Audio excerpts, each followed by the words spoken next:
थक जाऊंगा मैं तो गुड़ का हलवा बना देना और हल्दी का दूध बना देना। ऐतिहासिक खोज की बातें हैं ये। तो माँ कहती इधर आ, कान मरोड़ती शिवाजी का, एक मच्छर को मारने जा रहा है और उसमें गुड़ का हलवा तेरे। अगर तू औरंगजेब को मार करके हिंदू पद पातशाही की स्थापना अगर दिल्ली में करेगा, उस दिन तेरे को गुड़ का हलवा खिलाऊंगा। उस दिन पहले कुछ मारने में तेरे को गुड़ का हलवा नहीं। उनका मैं भी जिद्दी हूँ, मैं जाता ही नहीं हूँ, सेना को भेज देता हूँ, वही मार के आ जाएंगे, मैं नहीं जाता, मेरे गुड़ का हलवा चाहिए। माँ का आत्मविश्वास देखो, तुरंत वो उठी, अच्छा ठीक है, आएगा तो थक जाएगा, तब तो तेरे को दूध पिलाऊंगी हल्दी का, लेकिन शक्ति आवे थोड़ी, इसलिए तेरे गुड़ का हलवा बना। तो गुड़ का हलवा से मुंह मीठा करवा के आशीर्वाद लेकर के भेज दिए। और भेजने के बाद टाइम देती कि इतने टाइम में तुम वापस आ जाना, टाइम बहुत खराब करता है तुम मारने में। तुरंत शिवाजी गए, मार करके वापस आए। उसके बाद ये ऐतिहासिक घटना है। लेकिन अच्छा, फिर एक और उसमें उन्होंने बताया कि जैसे आमना सामना हुआ तो अपनी हिंदू प्रकृति है ना, उसमें कोई कुछ भी हो तो भी कि यार पहले तुम वार करोगे फिर मैं वार करूँगा। हल्का सा हो जाता है हिंदुओं में। शिवाजी ऐसा नहीं था, शिवाजी पर तो खूब अत्याचार नाचार वार सब कुछ हो गया था। शिवाजी इस तैयारी में गए कि जैसे ही मेरी गिरफ्त में अफजल खान आया तुरंत मैं आक्रमण करूंगा, मैं इंतजार नहीं करूंगा कि वो मेरे पे सड़क से वार करे फिर मैं नहीं। हो गया वो खूब वार।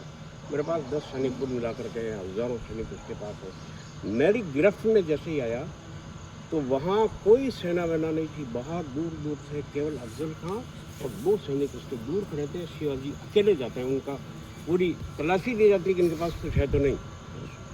वो जो कोट पहन कर गए उसको भी उतार दिया, केवल वो बगनखा पहन रखा था उनका कि मेरा हाथ में फ्रैक्चर है, ये पट्टा बंधा हुआ। तो वो पीछे से वार किया तो नहीं, कुछ नहीं किया।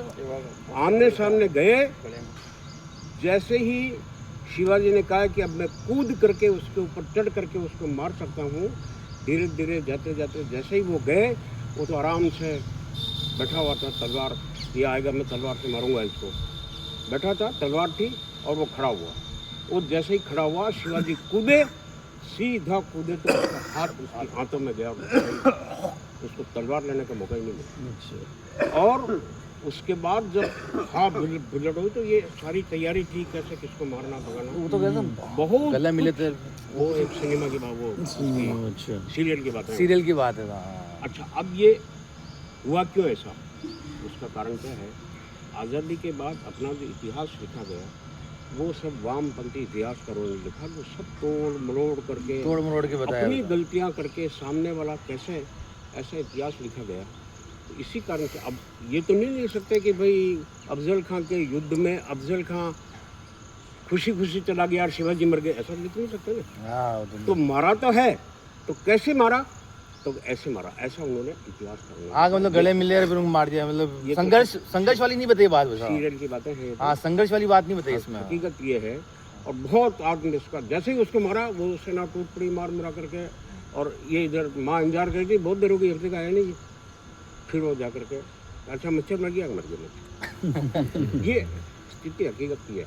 एक और दूसरी बात थी, वो जो जय सिंह जी को जो पत्र लिखा ना, पत्र तो वास्तव में ऐसा वैसे पढ़ लिया उन्होंने, तो ठीक है, अच्छा है, लेकिन पत्र की भूमिका क्या थी कि सारा दक्षिण भारत शिवाजी जीतते जा रहे थे किले और सब लोगों को परेशान कर रहे थे, तब औरंगजेब ने जय सिंह महाराजा को वहाँ भेजा मारने के लिए या पकड़ने के लिए, ये बात भी सच है। लेकिन इन देशभक्ति का ज्वार कितना था कि मैं जय सिंह को पूरा का पूरा राज्य दे दूंगा, और है जय सिंह सरदारों के सरदार, तो अपने लिए लड़ने के लिए आओ। हाँ, मुगल के लिए लड़ने, मुगलों के लिए मत आओ, ये बेसिक थीम थी उसकी, मुगलों के लिए मत आओ। फिर चैलेंज क्या किया, उसके बाद भी अगर तू नहीं माना और आ गया तो फिर मेरी तलवार और तेरी गर्दन, बाकी तू अपने लिए आ, घोड़े पे बैठ, तू जीत, लगाम पकड़ूंगा, सारा दक्षिण जीत करके तेरे दूंगा। मतलब कितना बड़ी वीर वृत्ति जिसको कहते हैं, इतना बड़ा उन्होंने मुसलमान हिंदू को हिंदू से लड़ा था, वो भी है इसमें अंदर। कल उन्होंने कहा ना, वो इतिहास को थोड़ा वो